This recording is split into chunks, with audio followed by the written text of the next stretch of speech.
Yes, so hello guys, welcome to the Ray E Experience, and I'm Ray E, the host for my podcast. Today I'm here with the first guest for our first episode. Please introduce yourself. I am Samjo of 12th grade.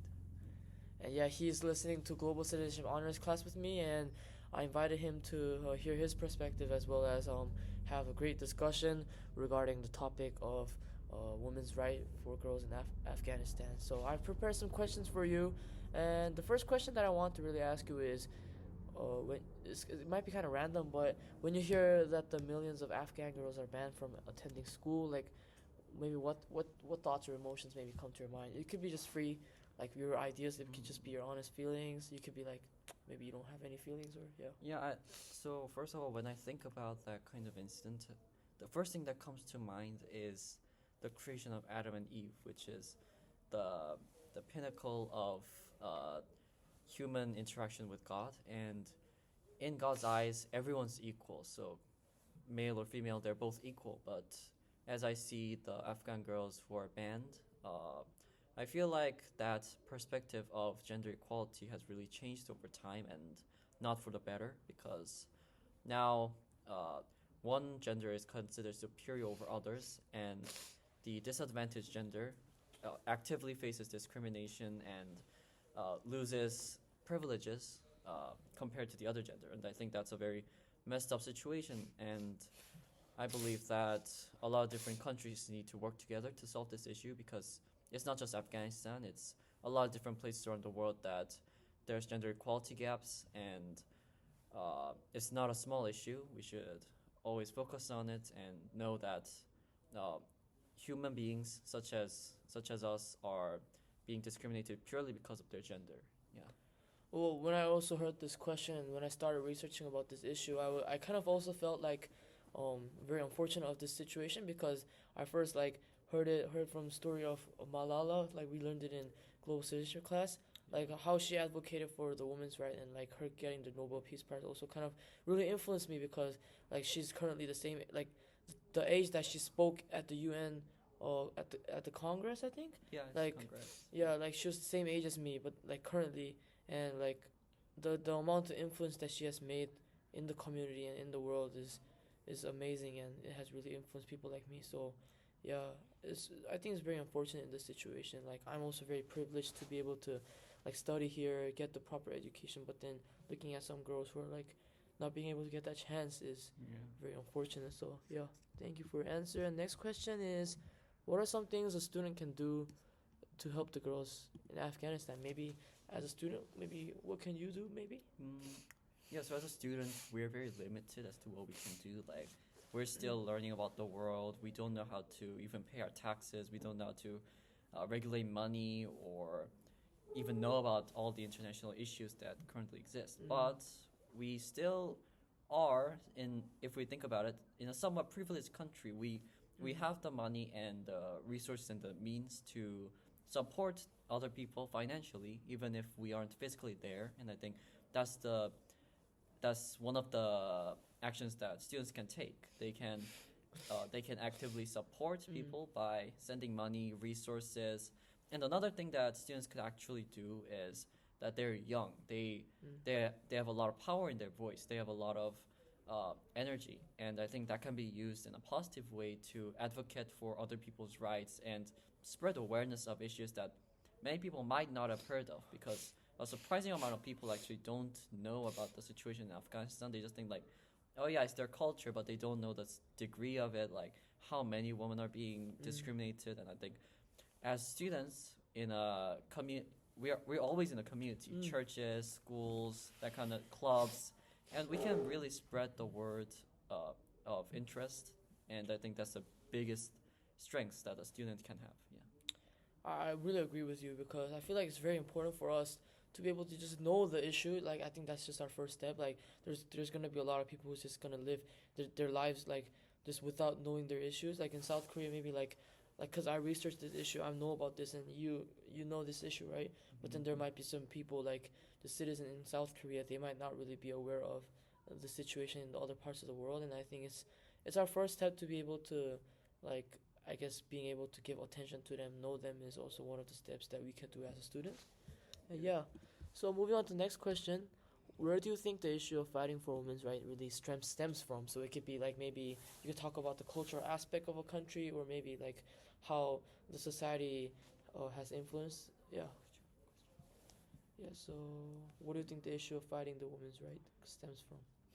The issue of fighting for women's rights. I think that's mainly based on culture because, as a society, Afghanistan and a lot of parts in the Middle East, they develop their culture in a way that's very uh, patri- uh, patriarchal. So it's really based on the male position in the family, like everything important, fighting, governing, politics, everything is kind of centered around the male gender, and I think that's what makes this fight for women's rights kind of hard to do and kind of really stems from because uh, there's like a very deep historical connection between gender and social roles within that area, and I think changing that is going to be one of the biggest challenges that activists around the world would face, and I think that's what really drives this idea that men are superior to women because throughout history they've always been that way, and I think that's the big reason.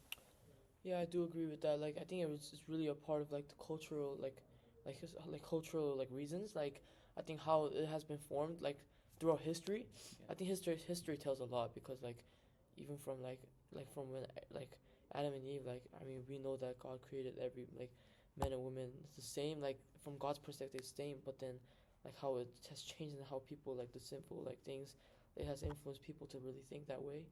I think yeah, it did really influence them to think about like women's rights in certain way. So the next question is, what do you think life might feel for like a girl in Afghanistan who wants to go to school but maybe isn't allowed to? So maybe you could really imagine how the situation would be. Yeah, so I think that the main defining uh, aspect that kind of differentiates an Afghanistan girl who wants to go to school and us is that her dreams will never be fulfilled in a way. Like, most people have a dream, like they want to go to a good college, and after that, they want to get a job, whether it be a policeman or whatever. But uh, for the girls in Afghanistan, their only purpose is to make a family and carry on the bloodline. There's nothing related to their free will or dreams, and I think that's the most unfortunate part. Like, schools are where most students obtain information about what they love and get an idea of their future course, but they never have the chance to do that. They don't know their future course. They know nothing about what they will do, and I think that's a very tragic issue. Yeah.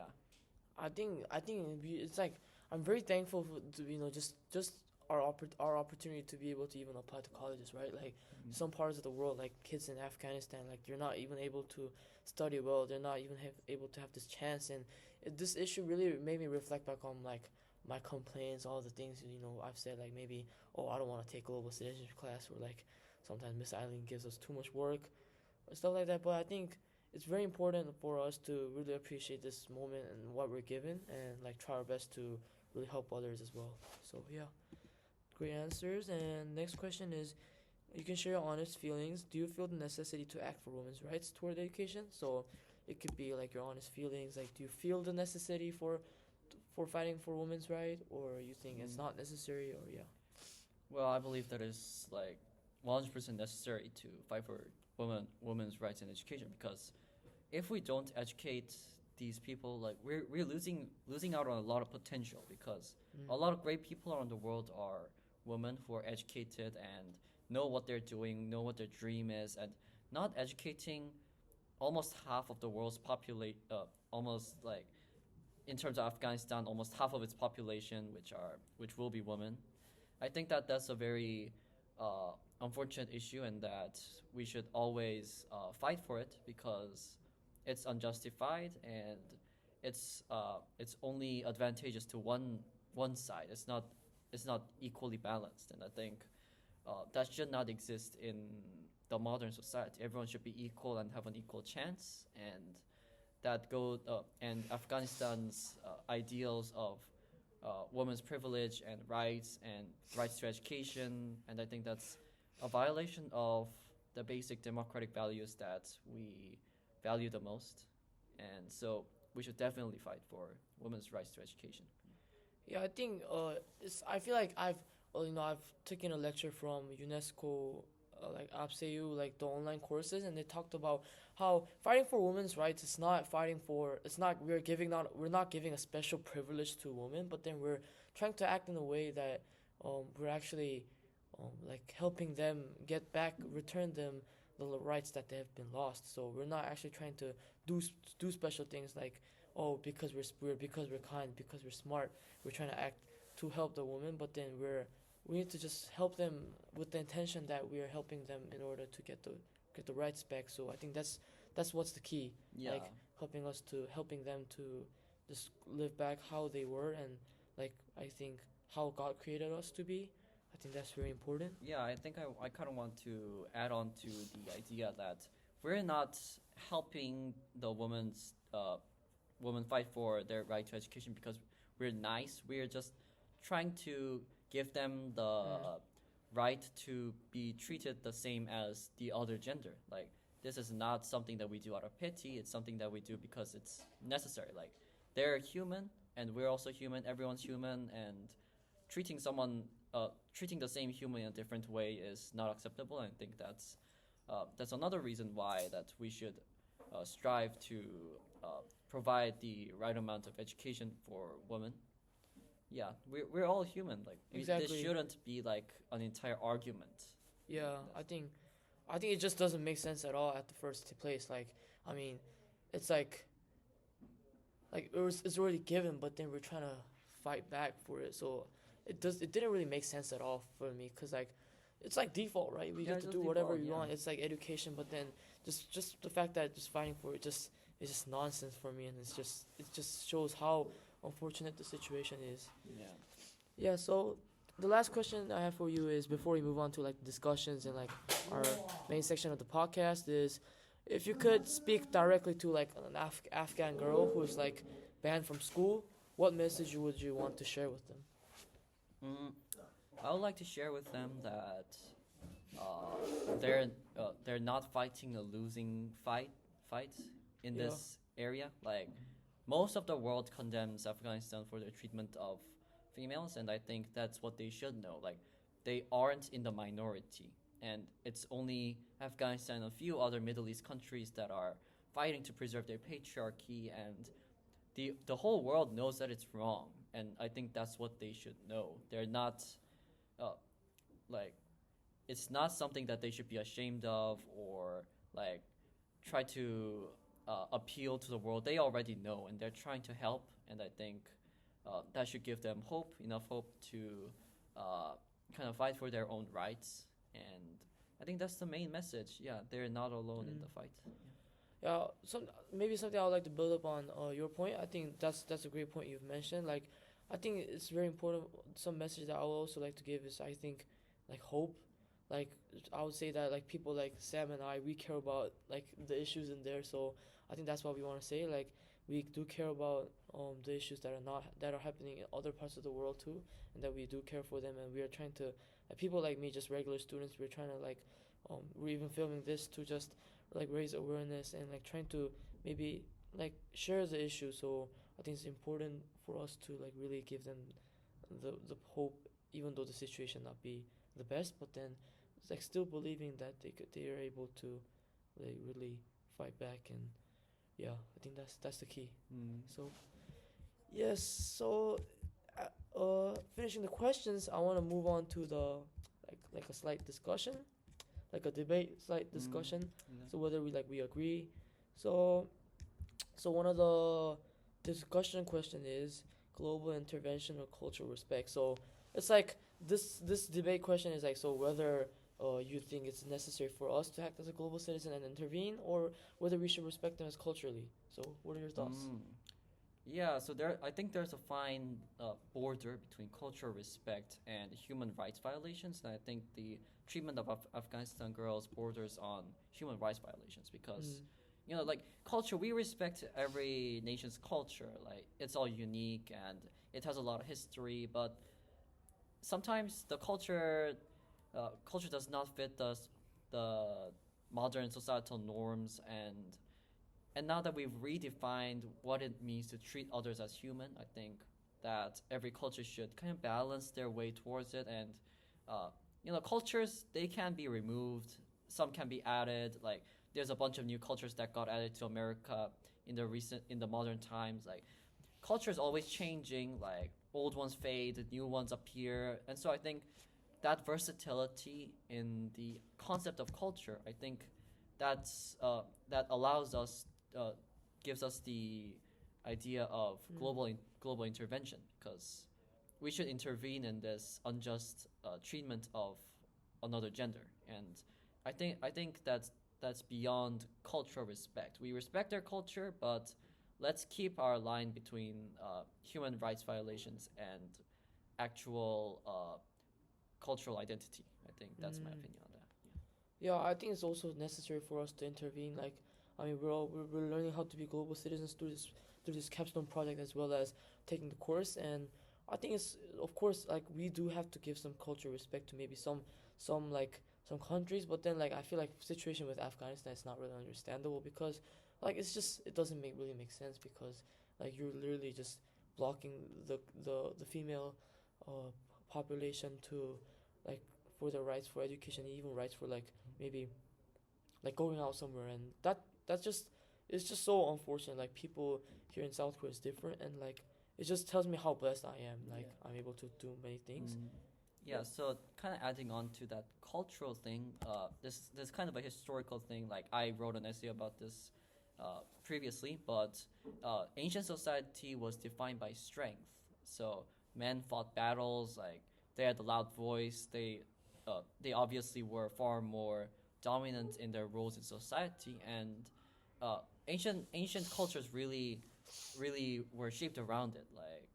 Like patriarchs, like men have to protect their family, like men have to do everything, and I think that idea kind of shaped the entire culture of Afghanistan and Korea too. Like obviously now gender is almost equal, but still there's this sense of strength that defines their position in culture, in society, and I think that historical background really kind of uh, blurs the line and kind of makes it hard for us to reach out to these people because they all say it's our culture, it's been around for like hundreds of years, and I think that's kind of the problem that activists will face. Yeah. That's a good approach too. So last question I have for you is it's like a little debate we could do. It's like education is the most powerful tool for achieving peace and justice in the world. So whether you agree or not. So maybe you could share first if you have the answer. Yeah, You think so? yeah, I think I agree because without education, we don't know what to do. We don't have any dreams. Like, education is the baseline of our entire future life, and we need to get educated so that we know how the world works, how society works, and where I fit into it. And I think that's the most powerful thing that a human can achieve and learn because uh, if they know how the world works, then they will gradually, naturally work towards trying to achieve world peace and justice. And I think education really is the baseline of everything that humans will ever do.